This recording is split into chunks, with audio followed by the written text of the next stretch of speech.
Hello, my name is Nicholas Pachek, and I'm going to be doing number 2 on quiz using the problem-solving process. So right here we have this governing equation. The first thing we're going to do is take the Fourier transform on both sides.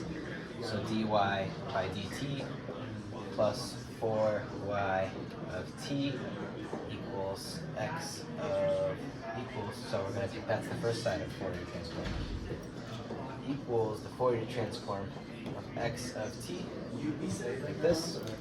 We know that the Fourier transform of x of t is capital X of j omega. And we know that every single time we have a derivative, we can bring down a j omega and write x of j omega here plus 4, oops, this is a y of j omega, plus 4y of j omega. Now we can factor out this y of j omega times j omega plus 4 equals x of j omega. Now we can solve for the transfer function. The transfer function is defined as y of j omega over x of j omega. And we can solve for that as we see here, and we're going to get that the transfer function is 4 plus j, 1 over 4 plus j omega.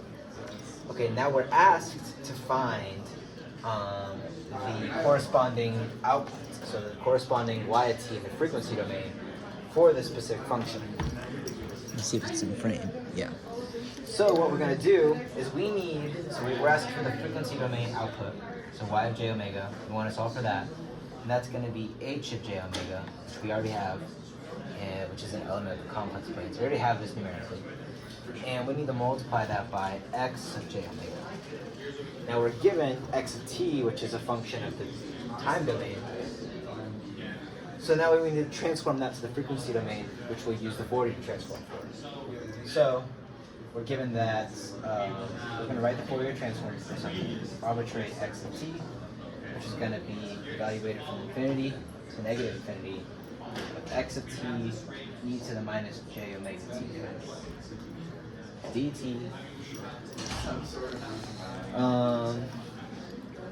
Then what we're going to do is we're going to plug in e of t into x of t. So this is going to be equal to e to the minus t, e to the j omega t, u of t dt. What we'll do is we know that this is u of t, which means that all values before 0 are just 0 now. So this is really going to be, we're going to change the bound to 0. We're going to make this e to the minus t 1 plus j omega dt. And now we're going to integrate.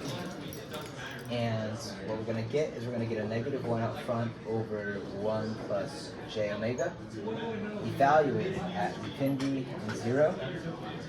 And we're evaluating e to the minus t 1 plus j omega. Now this is going to be equal to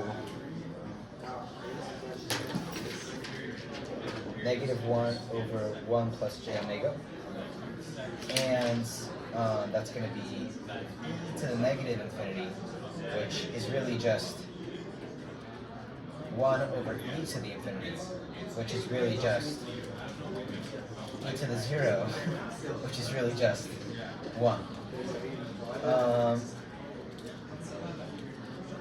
Yes, and then we're going to plug in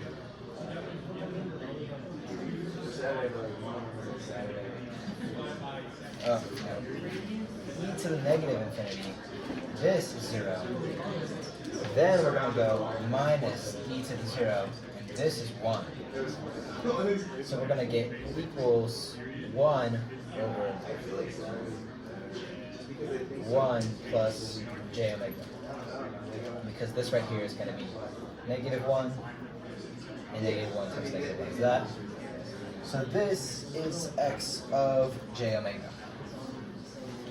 Now that we have our x of j omega, we can multiply it by the transfer function to get y of j omega, to where y of j omega is going to be as we said before, the transfer function x of j times x of j omega, that, which is going to be 1 over, and we have the transfer function over here, 4 plus j omega times 1 over 1 plus j omega, which is the final answer.